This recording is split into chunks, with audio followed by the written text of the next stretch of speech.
नर्मदे हर, हर हर नर्मदे. गेले 2 ते 3 दिवस आपण रेवा संगम या ठिकाणी विमलेश्वर मंदिरामध्ये थांबलो होतो.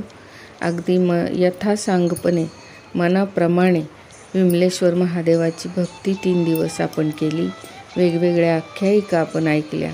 आता आज आपण चाललेलो आहोत कल्होडी तीर्थास.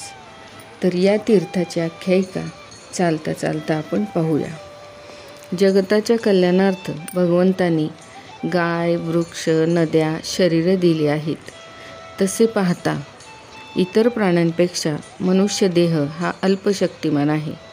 कारण बलाच्या तुलनेत हत्ती, श्रवणाच्या तुलनेत ससा, गतीच्या तुलनेमध्ये शहामृग, दृष्टीच्या तुलनेत घार, सौंदर्याच्या तुलनेत मोर आणि घ्राणेंद्रियाच्या तुलनेत कुत्रा सर्वश्रेष्ठ असल्याचे दिसते.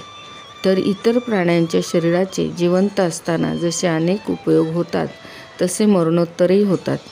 परंतु फक्त मानव शरीरच असे आहे की इतर प्राण्यांसारखा त्याचा कुठलाही उपयोग होत नाही.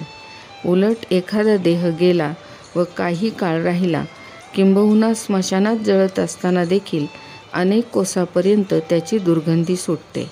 अर्थात मनुष्य देह हा केवळ जिवंत असताना त्याच्याकडून झालेल्या सत्कृत्यामुळेच श्रेष्ठत्व प्राप्त करतो.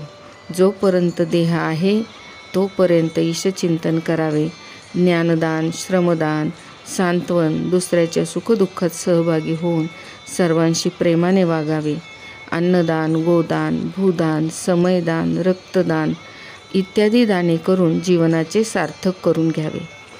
जसे पक्षी अंगणात दाणे टिपण्यासाठी काही वेळ येतात, दाणे संपले की अंगणाचा हव्यास न धरता दुसरीकडे उडून जातात. किंवा एखादा वाटसरू धर्मशाळेत रात्र घालवतो, दुसऱ्या दिवशी ते ठिकाण सोडून तो अति आनंदाने दुसऱ्या ठिकाणी निघून जातो.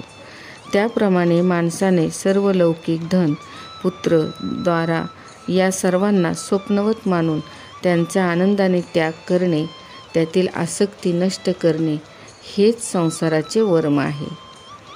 तर आज आपण या कल्होडी तीर्थात पाहणार आहोत की याची आख्यायिका काय आहे. एकदा गंगा सततच्या मानवांच्या शुद्धीकरणामुळे अमंगल व दूषित झाल्याने ती त्रस्त होऊन विष्णूंकडे गेली आणि भगवान विष्णूंना तिने आपले दुःख वर्णन केले. त्यावेळेस भगवान विष्णूंनी तिला असे सांगितले की तू कुठल्याही प्रकारचा खेद मानू नकोस. तुलाच नव्हे तर अखिल ब्रह्मांडाला शुद्ध करण्याचे सामर्थ्य शिवकन्या नर्मदेच्या ठिकाणी आहे. निसंकोच मनाने जाऊन तिच्या जलात स्नान कर. तिच्या स्पर्शानेच अमंगलत्व जाऊन तू पुन्हा कांतिमान आणि तेजस्वी होशील. जसे सोन्यात अनेक अशुद्धीचा अंतर्भाव असल्याने ते मलिन होते, पण ते शुद्धीसाठी जेव्हा अग्नीच्या सानिध्यात येते तेव्हा त्यातील अशुद्धी जाऊन शुद्ध सोन्याची प्राप्ती होते, तसेच तुझेही होईल. त्यानंतर गंगा नर्मदेच्या किनारी आली. तिने नर्मदेस नमस्कार केला आणि त्या ठिकाणी तिने नर्मदेस विनवणी केली की हे नर्मदा माते, तुझ्या जलाचा आणि कृपेचा महिमा ऐकून मी या ठिकाणी माझे पापक्षालन करण्यासाठी आलेली आहे. मला पुन्हा निर्मलत्व प्रदान कर.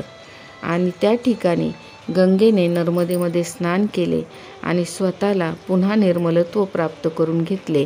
असा या तीर्थाचा महिमा आहे. तेच हे तीर्थ की ज्या ठिकाणी गंगेने स्नान केले होते. या तीर्थाची अशी मान्यता आहे की हे कल्होडी नावाने प्रसिद्ध झाले आणि येथे राहून ओम नमः शिवाय मंत्राचे अनुष्ठान केले असता भगवती गंगा साधकास स्वतः येऊन स्नान घालते आणि शिवलोकाची प्राप्ती करून देते. म्हणून या तीर्थाचा महिमा अपरंपार आहे. नर्मदे हर, हर हर नर्मदे.